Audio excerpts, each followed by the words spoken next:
Ignition sequence starts.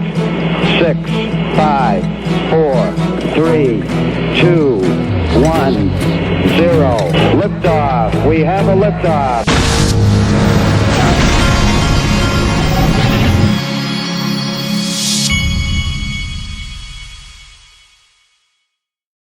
This is the digital asset investor, and you're going to have to forgive me. My 8-year-old is in the other room, and you might just hear a sound that sounds like someone flatulating. And the reason you might hear that is because my 8-year-old has discovered the holy grail of 8-year-olds, and that is how to make fart sounds with his arm. And he has been doing this all morning. I can hear him in there doing it now. And if those sounds come across this broadcast, it's just because this 8-year-old has discovered the equivalent in 8-year-old terms of winning the lottery. He now knows how to use his arm to do you know what. I'm trying to get this pen out from under my computer screen while I'm talking.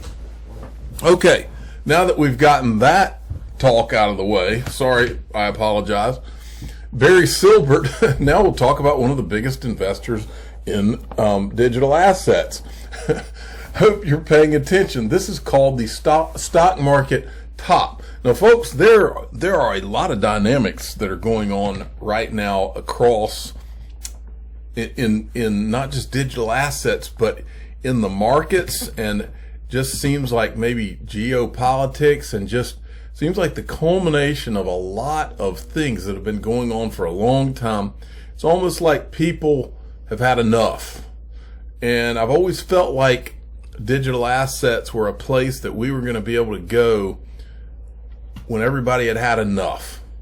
That's why I feel really, really good about where things are right now. And you'll see in this video part of the reason why. Okay, first thing I wanted to show you is I was talking to somebody and they were having trouble.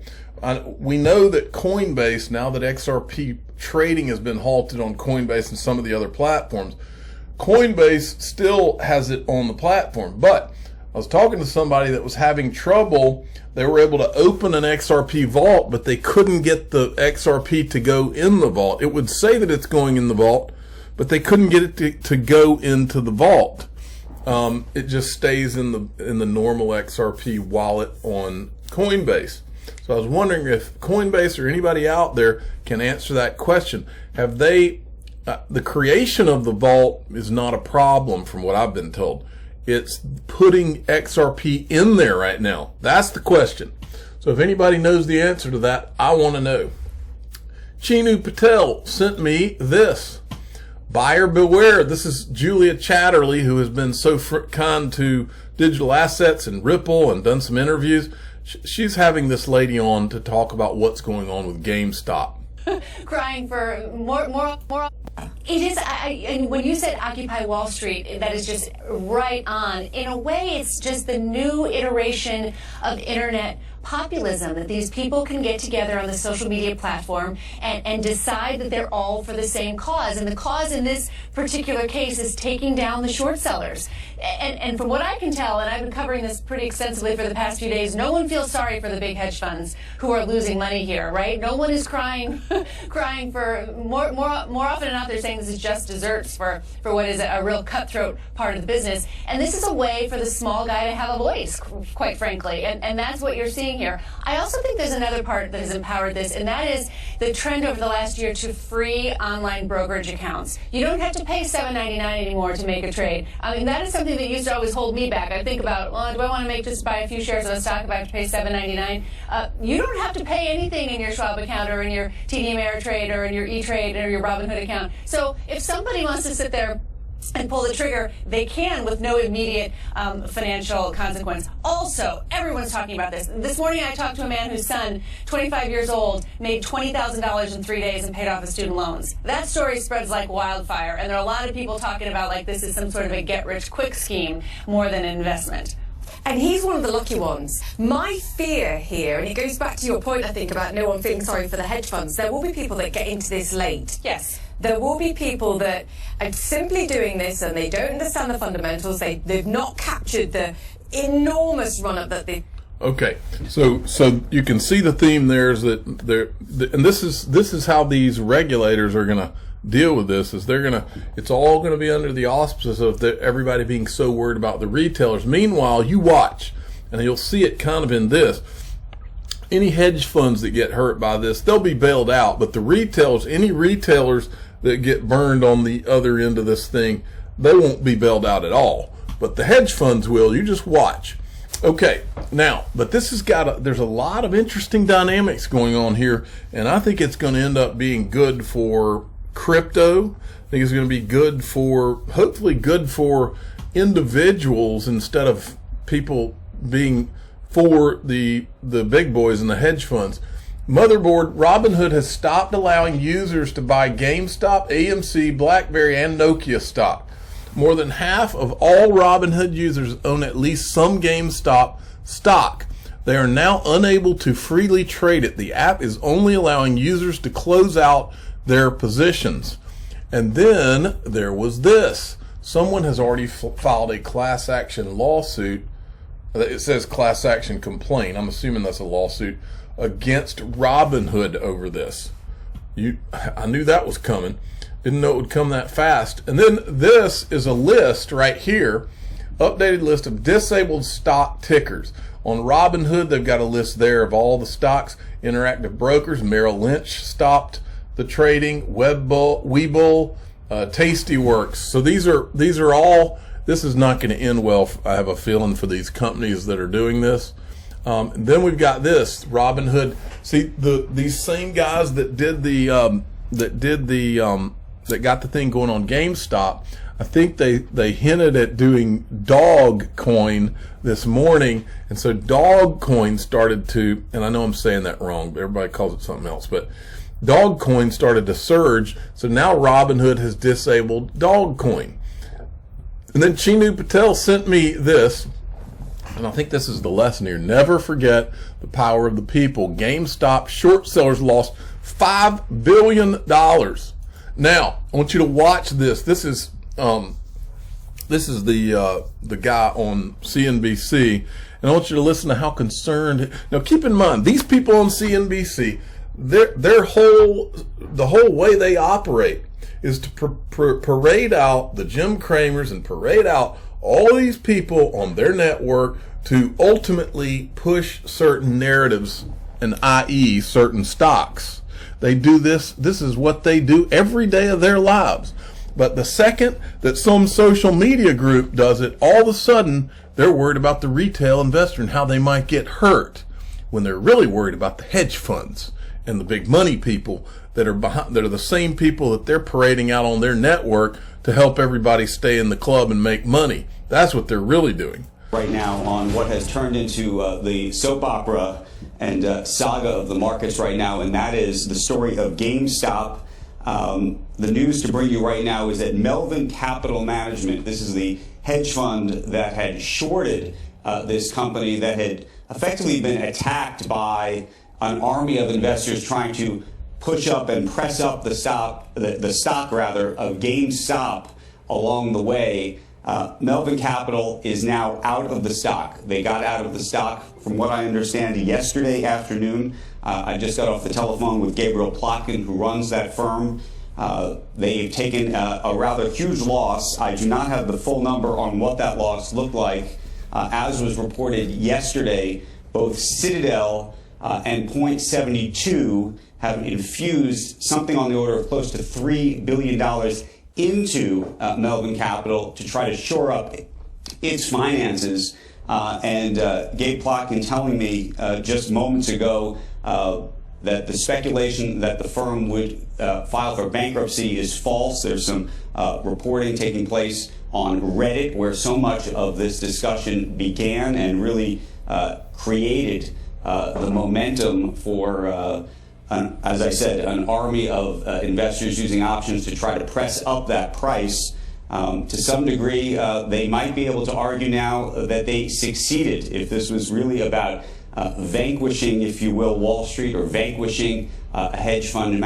I'm sorry, but someone please explain to me how what he just described is different from CNBC parading people out on all of their shows Or how is it any different from any of these stock firms? I worked at one of them. I'm not going to say the name right now in this context, but how's this any different than any of these Wall Street firms?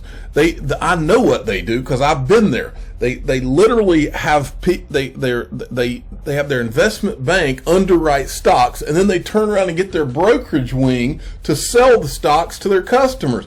How is that okay? But a group of guys getting on Reddit and deciding that they want to drive a price of a stock up. How is that wrong? But what CNBC and all these brokerage firms do is right. The only difference is that these people want to maintain control of how this happens. That's the difference. This is disgusting to me. In this case, they did take a loss. They may have not put them out of business, but boy, did they come close. We've been following this story, which has been such a wild one. GameStop shares right now, I mean, I can't, I don't even know what to say. It's up 131%, $342. On any kind of fundamental basis, if the stock were worth more than $20 or $30, I think it would be something to behold. Real questions, of course, about stock manipulation, about the power of what's taking place on places like Reddit, really what's motivating this. Look, I want to make sure that everybody understands. I'm not saying that it's a good thing what the people on Reddit did. That's not what I'm saying at all. In fact, I would never personally, first of all, I would never, try to pump up some particular thing like that just on some whim or to try to hurt someone or hurt a hedge fund. I wouldn't do that anyway. But my point is that what's the freaking difference? What is the difference between what Wall Street does for a living? I mean, these guys, make no mistake, even before Enron, my father has told me the story, and I won't name the firm, but my father has told me the story of how he had a broker that was telling him to buy Enron all the way up until Enron went bankrupt. And do you think that those firms are held accountable in any kind of way? Never. They all get on a call and they say, okay, here's the stock that we're going to talk to our clients about today. And of course, as long as they have good reasons to sell that stock, then it's okay. Well, who's to say what the good reasons are? All right, enough of that. But here's what I want to show you, because this is having a political effect, and I think it's going to be a good effect for those of us in crypto. The first thing we see, this is Ted Cruz. When you see Ted Cruz agreeing with AOC, then you know that this is something where you're going to have all the gunpowder from the politicians, and it's going to be coming in the direction they're saying here. AOC is saying it's unacceptable for Robinhood to block retail investors. So you can see we're about to get the political wind at our backs here is what this means. Okay? And then you had Donald Trump Jr. Agree with AOC. See where this is all going? I mean, of all people, this guy, if he's agreeing with AOC, then you can see how this is all. Then we had Tom Emmer weigh in. It says fintech should give every investor a seat at the table, not pull the chair out from underneath them. Let them trade. You know, that almost makes me think, when I see that, let them trade, it almost makes me think of XRP, which is not tradable right now. You know what I'm going to do? I'm going to quote his tweet. I'm going to say, hashtag let them trade. Okay? Hashtag XRP. Hashtag zero doubt.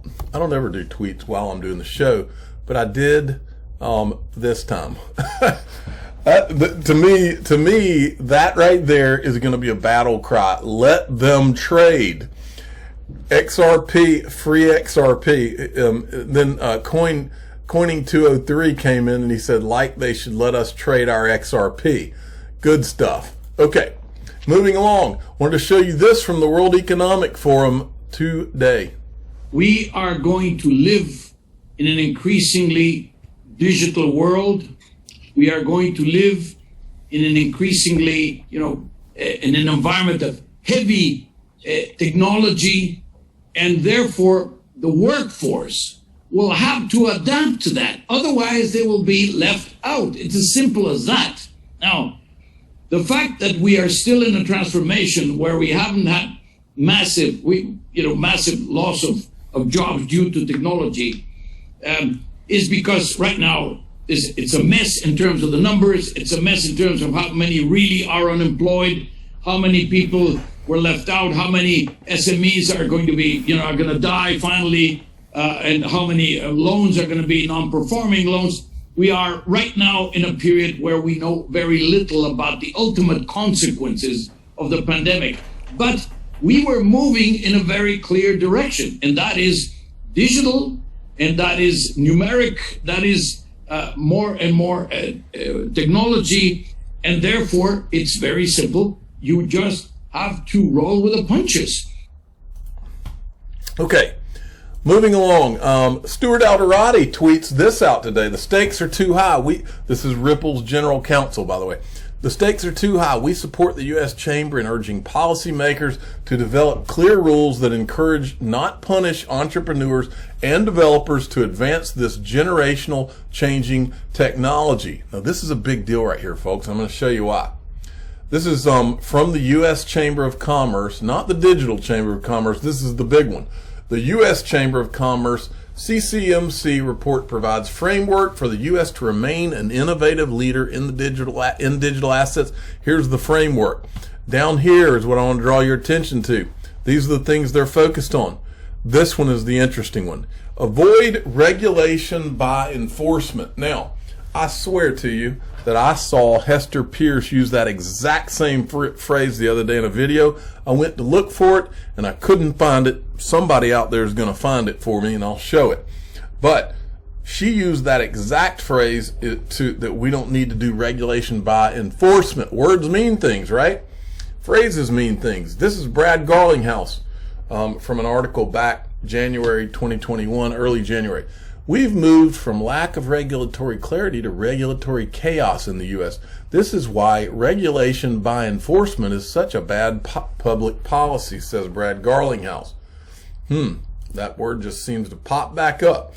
X-Men XRP sent me this. Now, this isn't what he sent me. He sent me the next thing. But I covered this yesterday. From the Cryptic Poet. Just in, Ripple supporter ACI Worldwide selected to participate in Federal Reserve's pilot program for its upcoming real-time payments offering. And I showed you how ACI Worldwide was a partner with Ripple and with Swift. Okay? So this is what X-Men sent me. More than 110 organizations will participate in the FedNow pilot program. See if you recognize any of these banks on this list. BNY Mellon, we know of all of their connections to Ripple.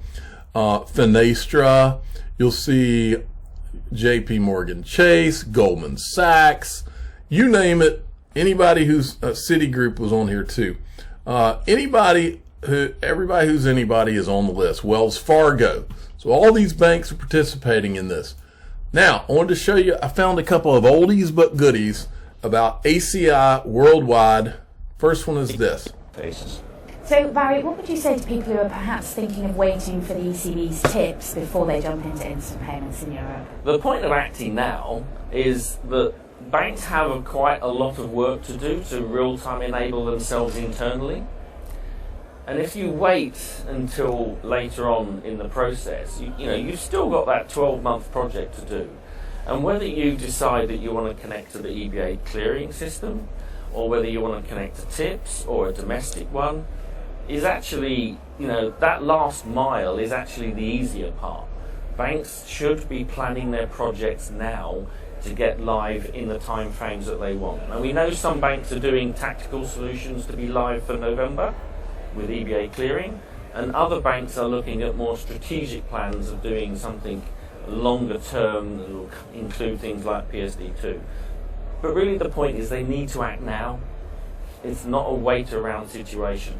There will definitely be first mover advantage. If you're one of the later banks, businesses will have gone elsewhere. Evan, Barry, thank you both very much indeed. Thank you. Thank you. Okay, that was one clip. Now these clips are from back in 2018, which is one of the years that Ripple has been laying all sorts of groundwork. But watch this one from August of 2018. I think it's August 2018. Watch this. Payments, we see the likes of Swift GPI and Ripple starting to offer better services around the... By the way, let's start that again. This is Craig Ramsey from ACI Worldwide. Payments, we see the likes of Swift GPI and Ripple starting to offer better services around the traditional correspondent banking model, improving the speed of the payments, improving the information flow that's going between the different correspondents, and of course the originator and the beneficiary of the payment. They get a better experience. So all of those things, they all come together under that real-time enablement. But you can't just turn real-time on. You must have the back-end systems, you must have the back-end processes, you must have the bank mentality of that always-on environment. So you need to do things thousands of times every second with very low latency, very low end-to-end transaction times to actually process those transactions. We can't be looking at a transaction that takes a minute, 30 seconds. We need a transaction that goes through the bank, fully secure, in less than a second. Who could that be? All right, and let's see.